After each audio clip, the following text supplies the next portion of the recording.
বিশেষ করে আলোচনা হচ্ছে উনি আওয়ামী লীগের কয়েকজন নেতার সঙ্গে দেখা করেছেন বলে শোনা যাচ্ছে। এটা আমি বাংলাদেশি মিডিয়া এটা খুব কনক্রিট কেউ কোনো রেজাল্ট দিতে পারছে না, বাট বলছে যে প্রধানমন্ত্রীর সঙ্গে দেখা করার আগে উনি সাবের হোসেন সহ কয়েকজন আওয়ামী লীগ নেতার সঙ্গে বৈঠক করেছেন এবং উনি বাংলাদেশিদের তরফ থেকে তাকে যে নৈশভোজের আমন্ত্রণ জানানো হয়েছিল সেই নৈশভোজে অংশ নেন নাই।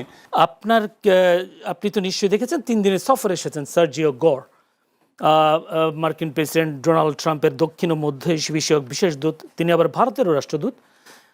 3 দিনের সফরে আসলে তিনি কি অনেকের সাথে বৈঠক করেছেন, কি কি বার্তা দিয়েছেন বলে মনে হয়? যদিও বলা হচ্ছে বিনিয়োগে বেশ আগ্রহী যুক্তরাষ্ট্র। ধন্যবাদ আপনাকে। বিনিয়োগের কথা তো প্রকাশ্যে এসেছে, আর ফর্মালি ইনফর্মালি অনেক কথাবার্তা শোনা যাচ্ছে, সেটা কতটুকু সত্য নয় সেটা তো আর আমরা বলতে পারবো না। তবে এই ভিজিটটা খুবই আলোচিত।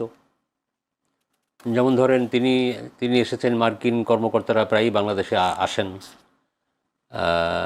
এসে বিভিন্ন বাংলাদেশের অনেকের সঙ্গে তারা দেখা সাক্ষাৎ করেন। প্রধানমন্ত্রীর সঙ্গে কার্টেসি কল হয়েছে, তিনি ফরেন মিনিস্টারের সঙ্গে বসেছেন, কিন্তু তিনি ইন্ডিয়ান হাই কমিশনার যিনি এখানে আছেন তার সঙ্গে মিটিং করেছেন। এটা একটু আনইউজুয়াল, এরকম সাধারণত ঘটে না।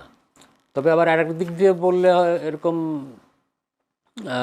মিল খুঁজে পাওয়া যায় কি না, যে তিনি যেহেতু ইন্ডিয়ারও মার্কিন রাষ্ট্রদূত, সেই কারণে তিনি বাংলাদেশে এসে ভারতীয় রাষ্ট্রদূতের, ইন্ডিয়ান রাষ্ট্রদূতের সঙ্গে, হাই কমিশনের সঙ্গে বসেছেন। বাট এই মিটিংটা তো কি বলে, এই মিটিংটা তো ইন্ডিয়াতেও হতে পারত।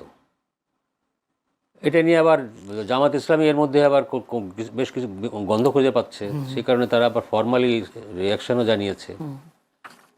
তার এই ভিজিট নিয়ে কিন্তু ইন্ডিয়াতেও আমি দেখলাম, ইন্ডিয়ার পত্রপত্রিকা মিডিয়াতেও দেখলাম ব্যাপক আলোচনা এই সার্জিও গরের বাংলাদেশ সফর নিয়ে।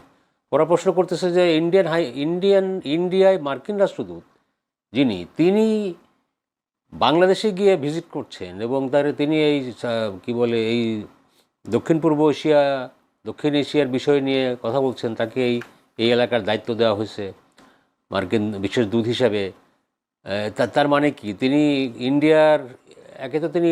ইন্ডিয়ায় মার্কিন রাষ্ট্রদূত, তিনি আবার পুরো এই রিজিয়নের তাকে দায়িত্ব দেওয়া হয়েছে, তিনি বাংলাদেশে যাচ্ছেন। মানে তারা একটু দেখলাম তাদের কথাবার্তায় তারা একটু অখুশি, মানে কি হচ্ছে তারা বুঝতে পারতেছে না আর কি। ইন্ডিয়ান ইন্টারেস্ট বাদ দিয়ে কি তারা অন্য ইন্টারেস্ট দেখছে কিনা, এই ধরনের কথাবার্তা হচ্ছে। আপনি কি এটা আপনার কাছে কোনো জানা আছে কিনা, বা এই যে রাষ্ট্রদূত উনি যদি ভারতে যায় তখন কি আসলে বাংলাদেশের রাষ্ট্রদূতের সাথে কথা বলেন কিনা? এটা আমার নলেজে নাই। আনিস আলমগীর দীর্ঘদিন ডিপ্লোম্যাটিক রিপোর্টার ছিলেন, তিনি হয়তো যদি কিছু ইনপুট দেয়নি এই ব্যাপারে, আমার জানা নেই আর কি। অসংখ্য ধন্যবাদ। একটু আনিস আলমগীরের কাছে যেতে। আনিস আলমগীর, মার্কিন প্রেসিডেন্টের যে বিশেষ দূত তিনি আসলেন এবং সফর শেষে চলেও গেলেন। তিনি যে বার্তাটা দিয়েছেন, বলছেন বিনিয়োগ এবং সেটা রোহিঙ্গা সংকট সমাধানের বিষয়টিও তিনি তো বলেছেন সমাধান দ্রুত হবে, সেরকম বিষয়টাও তিনি বলেছেন। আর এই আগ্রহ হচ্ছে নতুন কোনো আগ্রহ আসলে বাংলাদেশের জন্য আছে কিনা, আপনার কি মনে হয়? ওনার ভিজিটটা তো সরকারি তরফ থেকে যেটা বলা হচ্ছে যে এটা একটা ইন্ট্রোডাকশন, যেহেতু উনি এখানে আছেন এবং সাউথ এশিয়া রিজনের এবং এই দায়িত্ব আছেন তিনি, বাংলাদেশি তার কাউন্টার পার্ট অন্যদের সাথে দেখা করে গেলেন এবং সর্বোচ্চ পর্যায়ে দেখা হলো প্রধানমন্ত্রীর সঙ্গে স্বয়ং। তো এটাকে প্রাধান্য দিচ্ছে সরকার, এবং আপনারা যেটা বলছেন কূটনীতিক এবং রাজনৈতিক কিছু দৃশ্যবলিত ছিলই, যে মার্কিন যুক্তরাষ্ট্রের সঙ্গে নতুন প্রশাসনের দৃষ্টিভঙ্গি বাংলাদেশকে জানানো, এবং সেটা আমার বাংলাদেশের তরফ থেকেও সেরকম একটা কথা হয়েছে এবং তিনি বিভিন্ন রাজনৈতিক দলের নেতাদের সঙ্গে দেখা করেছেন।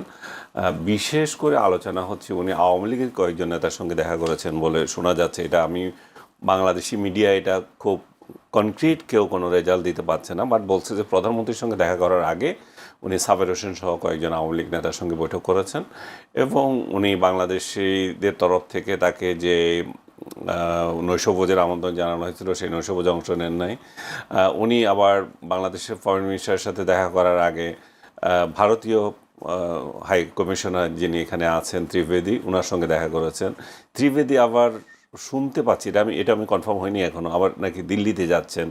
সো এবং এর মধ্যে উনি যখন এসছেন বাংলাদেশে, তখন আবার ভারতের সংসদীয় কমিটি, পররাষ্ট্র বিষয়ক সংসদীয় কমিটি তাদের রিপোর্ট পেশ করেছে, সেখানে শেখ হাসিনার রাজনীতি করা না করা নিয়ে এক ধরনের হালকা নিষেধাজ্ঞা টাইপ কথাবার্তা শোনা যাচ্ছে, যদিও এর পুরোটা রিপোর্ট যদি পড়েন সেরকম কোনো নিষেধাজ্ঞা আসলে নাই।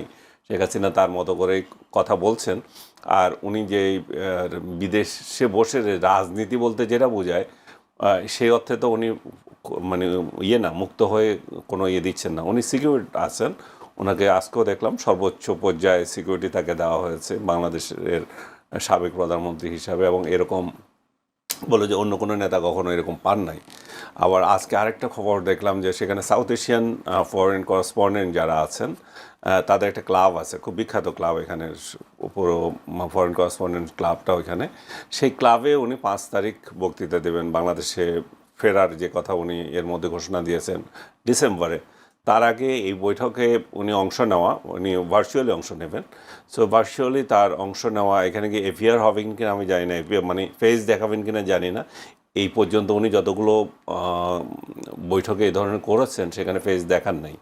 সো আমি জানি না, যদি ফেস দেখান, যদি এদের সাথে সরাসরি কথা বলেন, তাহলে সেটা আরেকটা অধ্যায় হবে যে ওইখানে নানাজন অংশ নেবে, বেশিরভাগই বাংলাদেশি এক্সপার্টরাই অংশ নেবে, এবং সাকিব আল হাসানও সেখানে অংশ নেবেন বলে প্রচারিত হচ্ছে। এখন জানি না 5 তারিখে কি হয়। তো সার্বিকভাবে ওনার আসার যে ঘোষণা, এটাকে অনেকে আবার এটা লিঙ্ক আপ করছে সার্জিকরের সাথে। হ্যাঁ, যে এই শেখ হাসিনার আসার ঘোষণা, উনি আসলেন, উনি কি রাজনৈতিক দলগুলোর সাথে দেখা করছেন, যখন সেখানে কি আওয়ামী লীগের সঙ্গে একটা নেগোসিয়েশনের সম্ভাবনা আছে কি না, স্পেকুলেশন সবগুলো।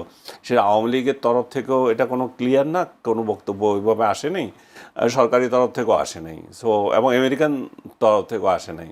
সো আসলে কি হচ্ছে, একটা ধূম্রজাল আছে এখানে, কিন্তু কোনটা কতটুকু কিভাবে আগাবে সেটা এখনো ক্লিয়ার না। আপনার কি এটা মনে হয় কিনা, যদি আপনার কথার সূত্র ধরেই বলছি, যে সার্জিও গড় যে বাংলাদেশ এবং ভারতের মধ্যে যে সম্পর্কের টানাপোড়েন চলছে, এই টানাপোড়েনটাকে কিছুটা শেষ করবার জন্য কি কোনো আসছে কিনা, আপনার কি? আমার সেটাই বলছিলাম যে এটা এখনো ক্লিয়ার না। বাট উনি যখন বাংলাদেশে নিয়োজিত ভারতীয় হাই কমিশনারের সঙ্গে দেখা করেন, কোন এখতিয়ার বলে করেন, তাহলে সেখানে একটা কথা আছে। আর ত্রিবেণী যদি সত্যি এখন ইন্ডিয়ায় যায় না আবার, তাহলে এটা কোনো বার্তা নিয়ে গেছেন কিনা, এটা তো একটু মাথায় আসেই, মানুষের স্বাভাবিকভাবে আসায়। এবং বাংলাদেশেও দীর্ঘদিন থেকে একটা প্রচলন হচ্ছে, শেখ হাসিনা যখন বললেন যে ডিসেম্বরে আসবেন, মানে কোন ক্ষমতা বলে উনি বলেন যে বাংলাদেশে চলে আসবেন, যেখানে বাংলাদেশে তার আসাটা মোটেও নিরাপদ না, ওনার জীবননাশের আশঙ্কা আছে। তারপরে ওনার উপর এক ধরনের রায় আছে, যে ফাঁসির রায় আছে। এই অবস্থায়ও তিনি যখন আসবেন বলেন, তাহলে এখানে বিদেশিদের হাত আছে কিনা, আর বিদেশিদের যদি হাত থাকে, যারা পেছনে নেপথ্যে কলকাঠি নাড়েন, তাহলে সেই জায়গায় 3টা দেশের নাম আসে, একটা ভারত, একটা আমেরিকা, আর একটা চীন। সেই কারণেই, যেহেতু আমেরিকা বাংলাদেশের উপর এই মুহূর্তে সবচেয়ে বেশি প্রভাব বিস্তার করছে, ইভেন ভারত আগে যেরকম প্রভাব বিস্তার করতো বাংলাদেশের রাজনীতিতে, তার থেকে শতগুণ বলতে হবে। কারণ একের পর এক আমেরিকান কর্মকর্তারা আসতেছেন, যাচ্ছেন। আমেরিকার সাথে যে একটা গোলামি চুক্তি হলো, সেটা নিয়ে ভালো কথা হচ্ছে। সো আমেরিকার এক ধরনের কলোনি হয় নাই, কিন্তু কলোনির মতো আচরণ করছে আমাদের সঙ্গে তারা, এবং তাদের বিভিন্ন শর্তাবলী, যে সমস্ত কথাবার্তা যেভাবে বলে, তো তাতে করে মনে হচ্ছে যে আমেরিকার এখানে হাত থাকতে পারে।